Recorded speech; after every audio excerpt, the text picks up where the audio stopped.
ねえねえ、すみれ。今日はどんな話題について話していくと？葵、今日はね、アメリカで起きたある美人コンテストをめぐる騒動についてよ。現在、2024年のミス・ノース・フロリダ美人コンテストで優勝した女性が、ある契約書への署名を拒否したことで、そのタイトルを剥奪されるという事態になっているの。はぁ？せっかく優勝したとに、タイトル剥奪とか意味わからんちゃん。一体何やらかしたと？悪いことでもしたん？それがね、単なるスキャンダルとかじゃないのよ。この問題は、今世界中で議論されているトランスジェンダーと女性の定義に深く関わっているの。今日は、なぜ彼女は王冠を失ったのか、突きつけられた契約書の驚くべき中身、そして100年以上続くミスコンのあり方について徹底的に解説していくよ。なんやそれ、めっちゃきな臭い匂いがするばい。王冠剥奪の裏に、そんな深い話があるとか、闇が深そうやね。そうなの。今回の見どころは、優勝後に後出しされた契約変更と、運営が定義した女性の条件、そして信念を貫いた彼女の決断だよ。これを知れば、今の多様性社会が抱える難しい歪みが見えてくるはずだから、ぜひ最後まで見てね。ほうほう、なんか聞き捨てならんね。しっかりと聞かせてもらうけん、詳しく頼むばい。まず、今回の主人公を紹介するね。彼女の名前はケイリー・ブッシュさん。2024年のミス・ノース・フロリダ美人コンテストで見事に優勝を果たした女性なの。へえ、写真見ても美人さんやね。努力して優勝したっちゃろうに、それが剥奪されたってこと？そうなの。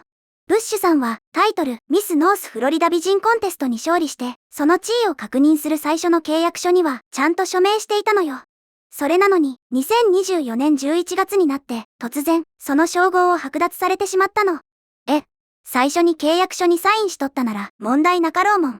なんで、後からダメになるわけ？詐欺みたいな話やん。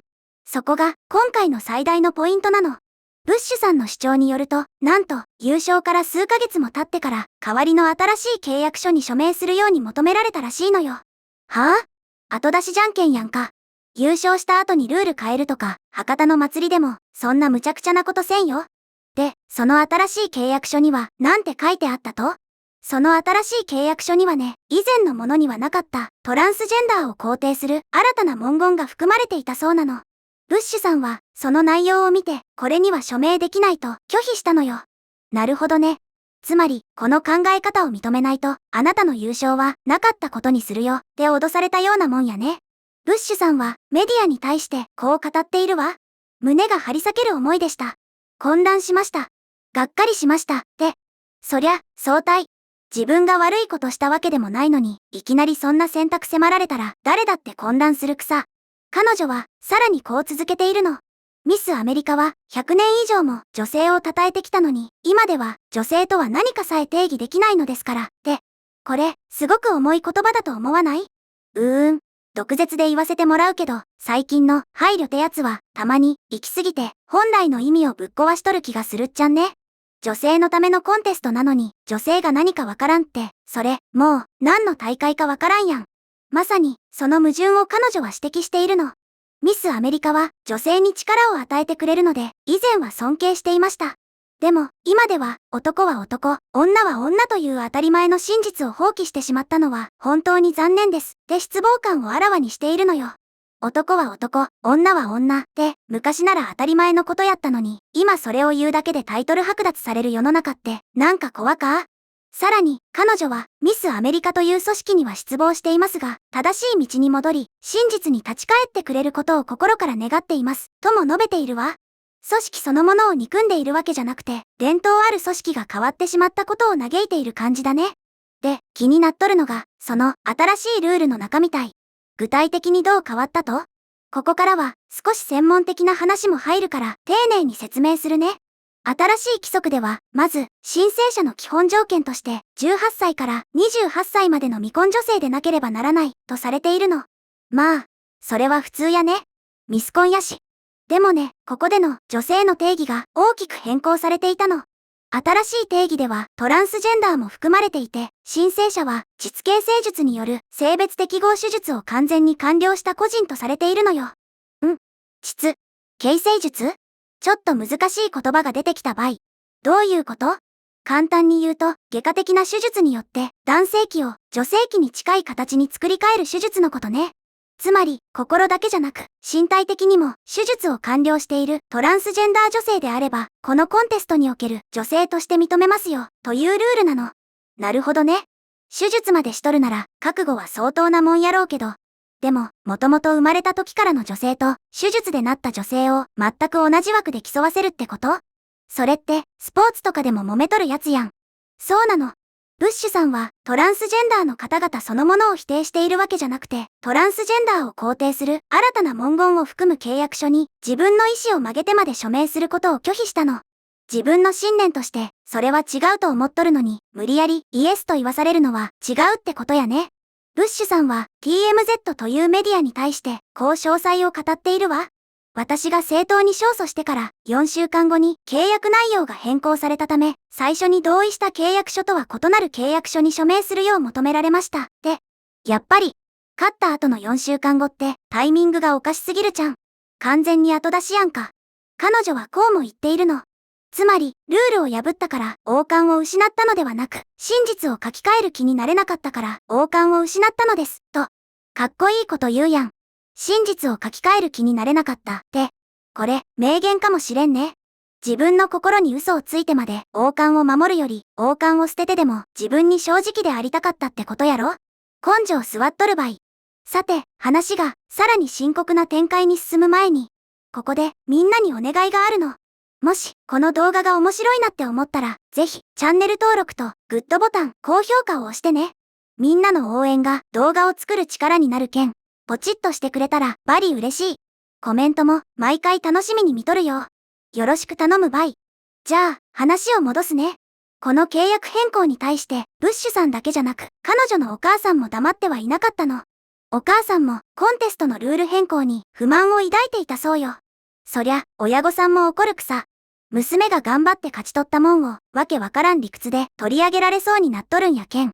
ブッシュさんは、すぐに行動を起こしたわ。ミスアメリカ機構の理事の一人と、すぐに電話会議をしました、と語っているの。それだけじゃなく、何週間も彼らに懇願し続けたんだって。ただ拒否しただけじゃなくて、ちゃんと話し合いで解決しようとしたんやね。偉いばい。ビデオを送ったり、手紙やメールを送ったり、さらには、リバティカウンセルを通して要求書まで送ったそうよ。リバティカウンセル？それまたなんか強そうな名前やけど、何者？これは補足説明になるけど、リバティカウンセルっていうのは、主に宗教的自由や伝統的な家族の価値観を守るために活動している非営利の法律事務所、弁護団体のことだよ。つまり、ブッシュさんは弁護士を立てて、法的な観点からも異議を申し立てたってことね。おう。ガチの喧嘩やん。そこまでしてもダメやったと？残念ながらね、ブッシュさんによると、彼らは私の事件を引き受けてくれたので、彼らはただ、ダメだ、ダメだ、ダメだ、と言い続け、さらに強硬な態度を取ったのです、とのことなの。運営側は全く聞く耳を持たず、逆に態度を硬化させてしまったみたい。ダメダメダメって子供の喧嘩じゃないんやからさ。対話拒否とか多様性を謳う組織がやることとは思えんね。自分たちの意見以外は認めんっていうのは、それこそ多様性じゃないっちゃないと？鋭い指摘だね、葵。ブッシュさんは契約書への署名を断った理由について、さらに踏み込んだ発言をしているわ。小さな男の子が自分の体を切り刻んで女性になることに同意できなかった、と。うわぁ。かなり過激な表現やけど、それが彼女の本心なんやろうね。子供への影響とか、身体的な不可逆性を心配しとるってことかいな。そうね。特に未成年の性別適合手術については、アメリカ国内でも賛否両論が激しい問題だから、彼女としてはどうしても譲れない倫理的なラインだったんだと思うわ。でもさ、運営側にも言い分はあるっちゃろ？ミスアメリカコンテストの代表者はなんて言っとると？もちろん、代表者もブッシュさんの主張に返答しているわ。彼らは、コンテストのルールは、出場候補者に対する差別的行為を防ぐためのものだと述べているの。出た、差別という魔法の言葉。これを言えば何でも通ると思っとらん。広報担当者の言葉をそのまま借りるとね、ミスアメリカの立場は、規則の統一的な適用、すべての出場者への公平性、そして、差別禁止の原則の遵守に基づいています、とのことよ。規則の統一的適用ね。でも、その規則を途中で変えたのはそっちやんか。さらにこう続けているわ。契約は、ブッシュ氏に個人的な信念を妥協することを強制するものではありません。すべての出場者が同じ基準で競い合い、他者に対する差別的な行為を控えることを求めているだけです。ちょっと待って。信念を妥協することを強制するものじゃないって言っとるけど、実際にはサインしないとタイトル剥奪なわけやん。それって実質的な強制やないと？葵の言う通り、ここには大きな矛盾があるように見えるわね。運営側としては心の中でどう思っていてもいいけど、組織の一員としてはトランスジェンダーも女性として認めるというルールに従ってくださいというロジックなんだろうけど、それができんから署名拒否したんやろうもん。心で思うのは自由やけど、口では賛成って言え。で、それはもう思想統制に近い気がするばい。このニュースに対してネット上では様々な反応が飛び交っているわ。いくつかの意見を紹介するね。みんななんて言っとると？まずは、ブッシュさんを支持する声ね。後出しで契約条件を変えるなんて、企業としてありえない。自分の信念のために王冠を捨てられるなんて、本当の意味で美しい女性だ。科学的な事実、生物学的性別を無視する社会はおかしい、といった彼女の勇気と正当性を称える声が多いわ。まあ、普通に考えたら契約違反っぽいのは運営側やもんね。一方で、運営側を支持、あるいは、ブッシュさんに批判的な意見もあるわ。トランスジェンダーへの差別的な発言は許されない。ミスアメリカは時代の象徴であるべきだから、包括的であるべきだ。公人になる以上、個人の思想より組織の方針に従うのは当然、といった声ね。どっちも一理ある気はするけど。でもやっぱ、後出しが一番ずるい気がする。でも、実はこれ、単なるジェンダー論争以上の手続き的正義の問題を含んでいるの。手続き的正義？なんか難しそうやけど。つまり、正しい手続きを踏んでいるか、ということ。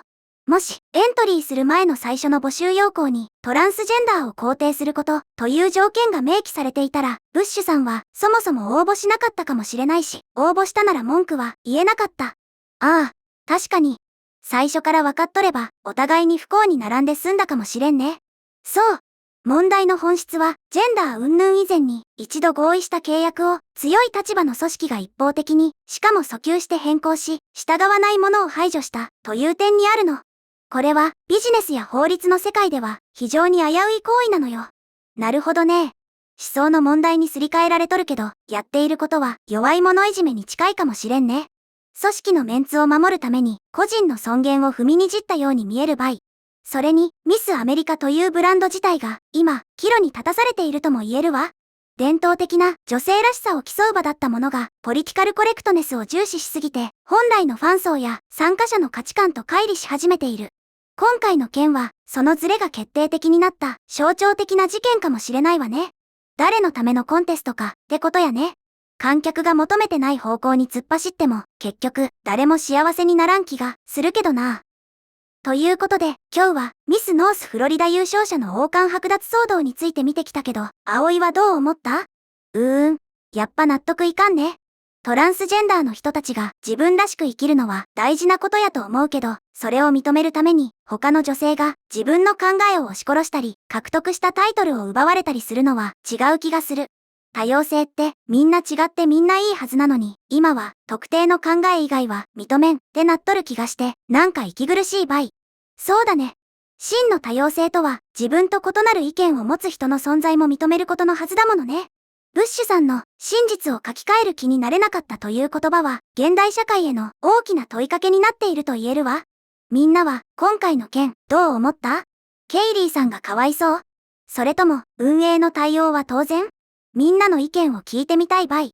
今回の動画の感想は下のコメント欄で教えてね。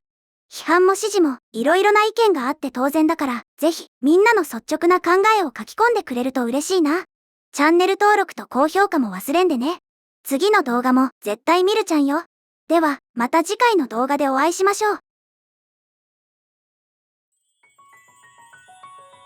すみれの最新動画は左、おすすめ動画は右です。どちらも見てくれると嬉しいな。